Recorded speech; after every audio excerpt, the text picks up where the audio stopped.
이 아침에도 주님들이 나와서 말씀에 의하여 기도하기를 절기하시는 여러분들에게 풍성하신 하나님의 은혜와 위로하심이 넘칠 수 있기를 주님의 이름으로 축원합니다. 여러분, 사람에게 있어서 세 가지 근본적인 욕구가 있습니다. 첫 번째는 뭡니까? 식욕입니다. 먹기를 탐하는 것이고, 두 번째는 성욕입니다. 육신의 어떤 쾌락을 추구하고, 세 번째는 명예욕입니다. 이 세 가지는 이 땅을 살아가는 모든 사람에게 정도의 차이는 있지 다 누구나 있습니다. 그런데 이 세 가지 중에 어떤 사람은 또 이 음욕, 이 정욕으로 인하여, 또 어떤 사람은 명예욕으로 인하여, 또 어떤 사람은 이 식욕으로 인하여서 그렇게 또 이 죄에 빠지고 또 어려움을 겪는 일이 우리 주변에 자주 보게 되는데, 혹자는 이 세 가지가 또 다 있을 경우도 있죠. 그러니까 정도의 차이지 누구나 다 있다는 겁니다. 있다는 것인데, 지금 잠언 7장에 말하는 이 내용은 잠언 4장과 5장에서도 여기에 잠시 언급한 내용을 7장에서는 한 젊은이를 예를 들어서 계속하여 음행의 죄로 인하여 생기는 결과에 관하여 말씀을 하고 있습니다. 제가 여러분 4장 말씀 강론할 때에 말씀드린 것처럼 이 7장에 단순히 남자와 여자의 이 정욕에 관한 것으로만 되는 것이 아니고, 우리가 탐심이고 우상숭배요, 우리가 영적으로 우상숭배하는 것도 가늠이다. 그렇게 제가 이미 말씀을 드렸습니다. 내 아들아, 내 말을 지키며 내 계명을 간직하라. 내 말이 무엇입니까? 하나님의 말씀이요. 내 계명이 무엇입니까? 하나님의 말씀이지요. 내 법이 무엇입니까? 하나님의 말씀입니다. 간직하라. 지켜 살고, 지키는데 어떻게 지키라 말씀만 하면 내 눈동자처럼 지켜라. 네, 여기 히브리 원어에 보면 사람이 여러분 서로가 이렇게 마주 보면 나의 모습이 상대방의 눈동자에 내 모습이 어리지요. 어립니다. 그렇죠? 한 사람이 상대방의 눈동자에 내 몸 전체가 들어갑니다. 우리 자세히 서로를 살펴보면. 그러므로 우리의 사람이 어떤 눈동자에 어리는 그 물체를 보려고 하면 어떻게 됩니까? 그냥 관심을 기울이지 않고 그냥 보면 잘 안 보입니다. 하지만 가까이서 그 사람의 눈동자를 집중해 보면 그 상대방의 눈동자 속에 나의 모습이 보이는 거예요. 무슨 말입니까? 하나님의 말씀을 너희들이 이 세상을 살아갈 때에 집중하여서 보면 거기에 하나님의 말씀이 보인다는 거예요. 우리가 말씀을 몰라서, 우리가 말씀을 듣지 못해서 우리가 하나님의 말씀을 모르는 것이 아니라는 거예요. 하나님의 말씀은 시편 19편에 말한 대로 온 세상에 날이 날에게 밤은 밤에게 말한 하나님의 말씀이 충만해 있습니다. 이 가운데 우리가 하나님의 말씀을 듣지 못했다, 접하지 못했다는 핑계를 댈 수가 없다는 겁니다. 왜냐? 우리가 서로 자세히 기울여서 상대방의 눈동자에 보면 내 모습이 보이는 것처럼 우리가 하나님의 말씀에 우리가 깊이 주의해서 보면은 그 말씀 속에 내가 나아가야 할 길이 보인다는 겁니다. 참 이 표현을 재밌게 하고 있죠. 내 법을 내 눈동자처럼 지키라. 단순히 눈동자가 귀해서 이걸 그냥 보호하라 그런 의미가 아니고, 히브리 원어에 보면 내 상대방의 눈동자에 어리는 너의 모습을 보라는 거예요. 보라. 이것을 내 손가락에 매며, 여러분 출애굽기 10년기에서 나오는 말씀을 여기에서도 계속하고 있는데, 내 손가락에 매며 할 때 이 맨다는 말은 어떤 끈으로 묶는다는 의미가 아니라 낀다 그런 의미야. 낀다. 그러므로 우리의 손에 여러분 가락지를 끼잖아요. 그렇죠? 이런 가락지를 끼면 우리가 자주 그 가락지가 보이죠. 이렇게 하루에도 우리가 의식하지 않아서 그렇지 자기의 손에 끼고 있는 가락지를 적어도 서너 꼭 보게 된단 말이죠. 무슨 말입니까? 하나님의 말씀을 늘 자기의 손가락에 낀 가락지처럼 하나님의 말씀을 자주 접해라. 이렇게 하나님의 말씀을 기울이기를, 말씀의 주의를 기울이기를 힘을 다하고, 그리고 손가락에 끼어있는 각질이 손가락 이 링을 보듯이 하면 어떻게 된다? 이런 우리를 타락케 하고 우리를 더럽게 하는 것에서 우리 자신들을 지킬 수 있다. 지킬 수 있다.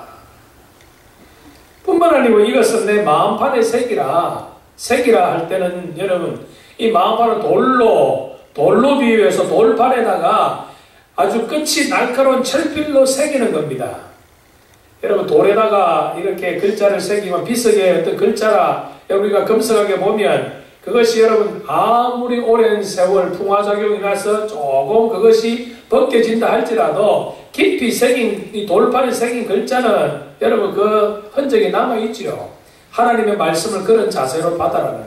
그런 자세로 받아라. 4절에 또 아주 우리에게 흥미있는 말씀으로 말씀하는데 지혜에게 너는 내 누이라 하며 하나님의 말씀을 너는 누이라 해라. 하나님의 명철을 너는 내 친족이라 하라. 이 말씀은 여러분 우리가 이 중동지방의 이 풍습을 알지 못한 이 말씀은 잘 다가오지 않습니다.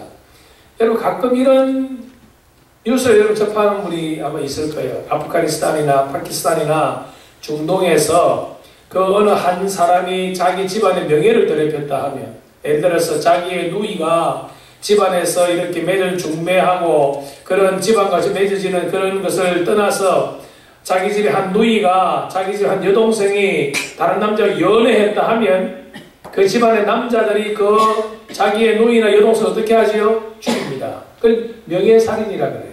명예살인이라 그래요.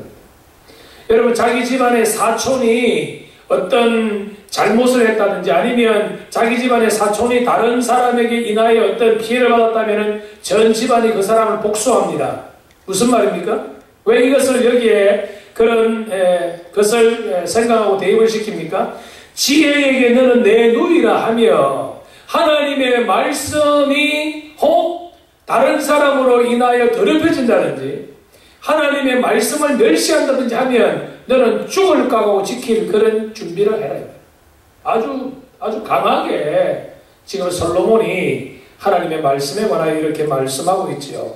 지혜에게 너는 내 누이라 하여 하나님의 말씀을 보존하고 하나님의 말씀을 귀하게 여기는 데 있어서 방해되는 모든 것을 죽을 각오하고 지켜라. 내 친족이라라. 너의 친족 중에 어느 한 사람이라도 다른 사람에게서 그 사람이 피해를 보면 너희가 복수하듯이 하나님의 말씀도 하나님의 말씀을 지키기 위해서 수동적으로 수비적으로 지키는 것이 아니라 능동적으로 적극적으로 공격적으로 하나님의 말씀을 지키라. 그래서 여러분 전략가들이 말하고 있지 않습니까? 최상의 전쟁은 뭡니까? 최상의 공격이 최상의 수비다. 여러분 우리가 오늘날 시대의 신앙은 우리가 너무나 무기력하게 신앙생활해요. 우리가 그냥 하지 않는 것으로 나만 안 하는 것으로 지키는 것으로 만족하는데 여러분 그러지 않다. 우리가 수동적으로 신앙생활하면 죄악된 것이 항상 우리를 침범하기 때문에 우리가 적극적인 신앙생활을 하지 않으면 나도 모르게 내 마음에 내 삶 속에 여기저기 죄성이 마치 딱지 붙듯이 더덕더덕 붙어 있을 수가 있다. 하나님의 말씀을 지키기 위해서 능동적으로 나아가라. 능동적으로 나아가라.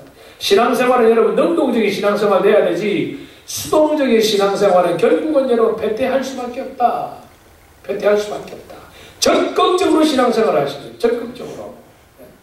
그냥 주일 한번 예배로 만족하지 마시고 적극적으로 기도의 모임이나 또 수요 예배나 새벽 기도나 주일 오전이나 주일 오후 때로는 계속하여 여러분 믿음의 행위를 통하여 말씀을 배우고 말씀을 깨닫고 그것을 또 여러분의 삶 속에서 실천하고 공격적으로 하나님의 말씀을 지키고 보호하는 데 앞장서라.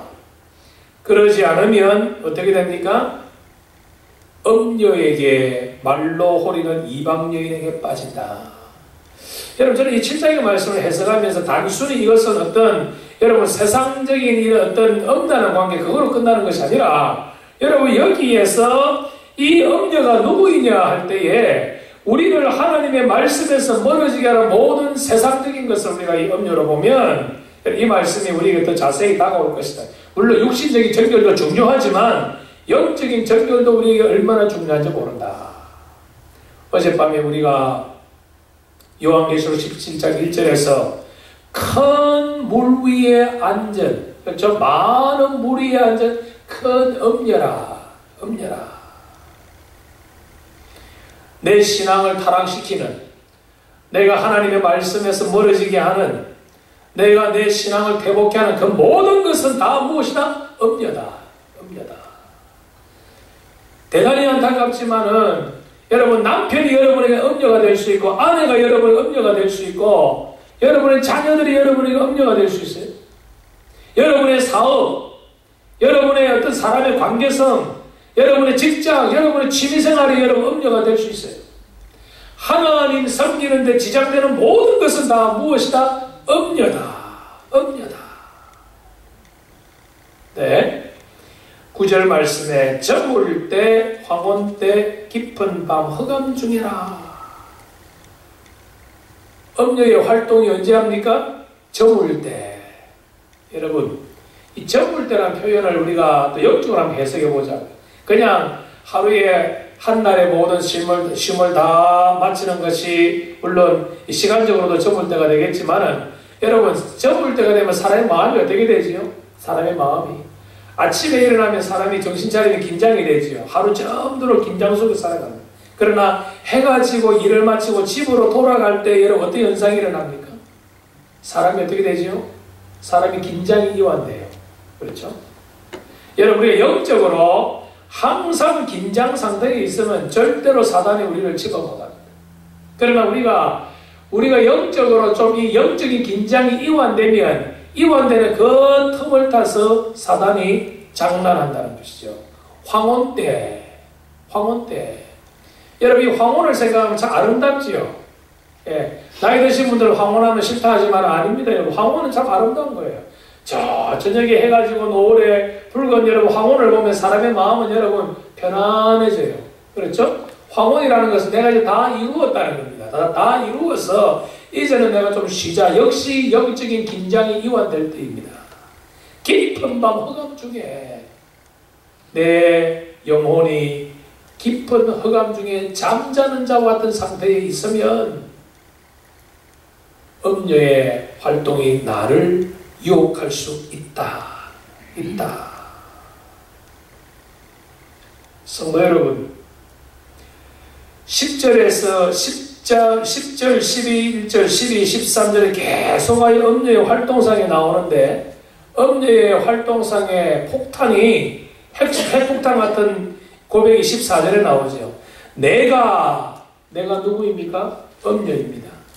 음녀인 내가 화목제를 드려 서원한 것을 오늘 갚았다. 무슨 말씀입니까?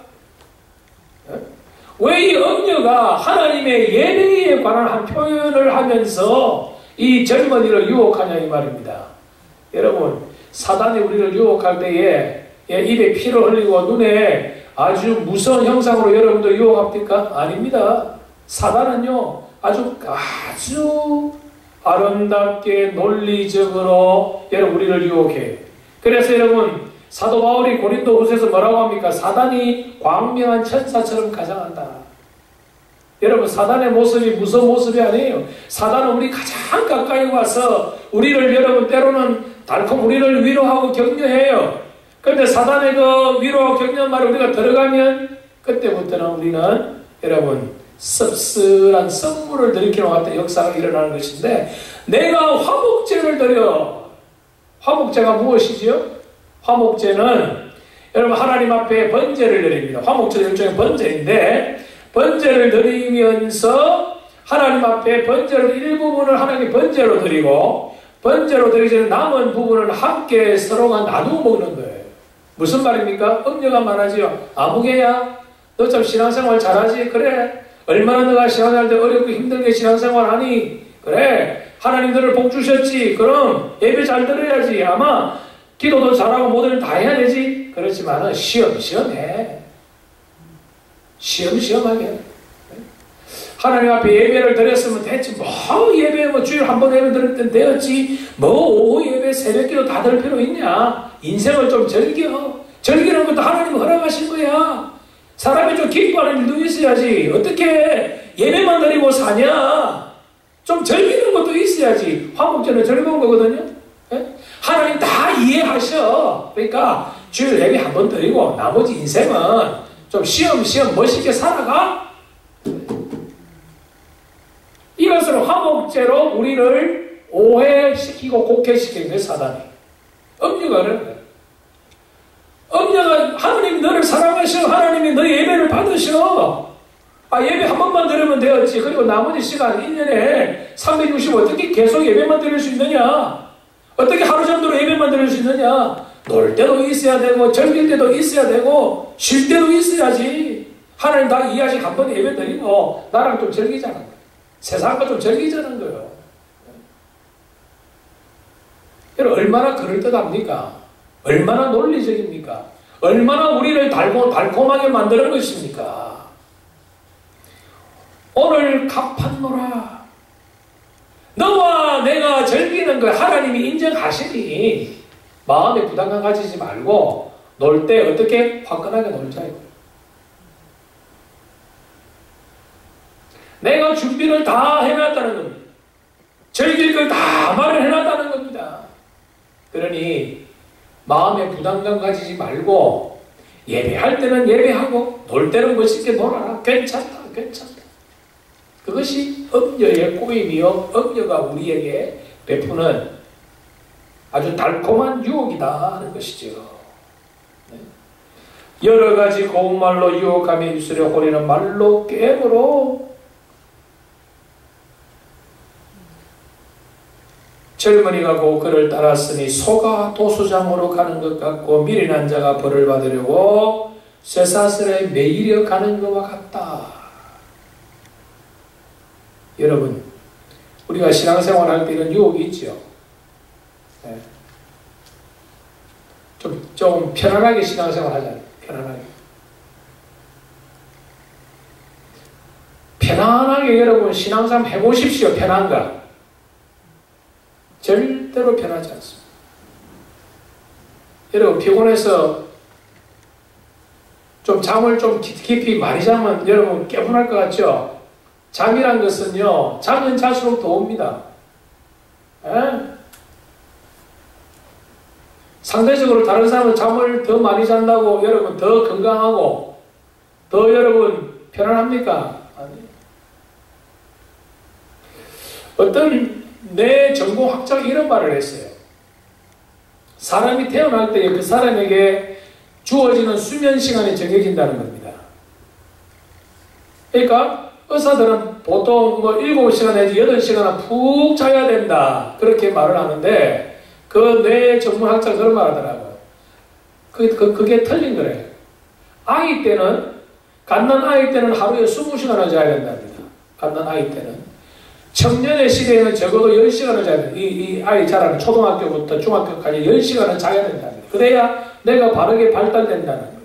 그 다음에 이제 이 17살 이제 청소년이 지나면은 8시 이상 자면은 오히려 뇌가 퇴보된다는 거예요. 그래서 사람이 일생을 보면은 이 잠자는 시간이 가면 갈수록 늘어나는 것이 아니라 가면 갈수록 준다는 거예요. 그래서 나이가 50, 60이 되면은 하루에 깊은 수면 6시간만 취해도 거뜬히 여러분 살아갈 수 있도록 창조주가 우리를 그렇게 만들었다는 거예요. 여러분 새벽기도 힘드시죠?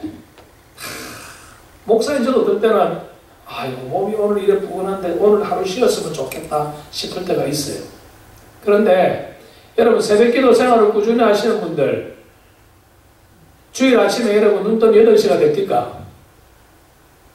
눈 떠도 여러분 4시 40분 5시 되면 눈이 떠져요. 벌써 우리의 이 몸의 패턴을 하나님께서 기도하는 사람의 모습으로 바꿔주시고 그러니까 거기에 맞춰서 살아가시면 돼요. 네. 여러분 모략과 침향과 계피를 뿌리고 아무리 좋은 애굽에 물이 있는 이불을 폈다 할지라도 계속하여 잘 수는 없다. 영혼의 잠을 계속하여 잘 수는 없다는 영혼의 잠을 깊이 들면 그것은 소가 도수장으로 끌려가는 것과 같고 그것은 쇠사슬에 매여 옴싹달싹하지 못하는 것이 되고 결국은 생명을 잃어버릴 수밖에 없다. 사랑하는 성도 여러분, 우리가 영적으로 깨어 있어서 영적인 긴장을 어느 정도 우리가 유지하고 있으면 음녀의 꾀임을 우리는 이겨낼 줄을 믿습니다. 물론 1차적으로는 여러분 젊은이에게 또 우리에게 주는 교훈이지요. 우리가 육적인 순결, 부부간의 이 순결을 지키기를 강조하는 말씀입니다만은 7장의 말씀이 그것에 한 걸음 더 나아가서 우리의 영혼의 순결을 강조하는 말씀이 이 7장의 말씀입니다.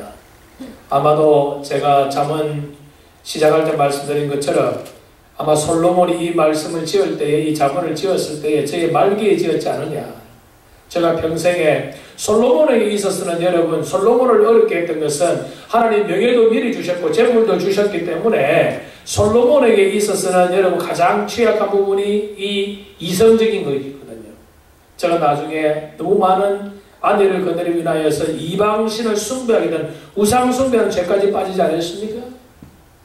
여러분, 우리가 오늘 이 아침의 말씀을 생각하면서 하나님 영혼의 순결성을 지키도록 영적인 긴장성을 어느 정도 늘 유지하여 하나님 원하시고 바라시는 모습대로 살아가는 우리들이 되게 하시고 우리의 가정이 되게 하시고 우리의 자녀들이 되게 하시고 우리의 교회가 되게 해 주옵소서. 기도하시는 복된 하루가 될 수 있기를 주님의 이름으로 축원합니다.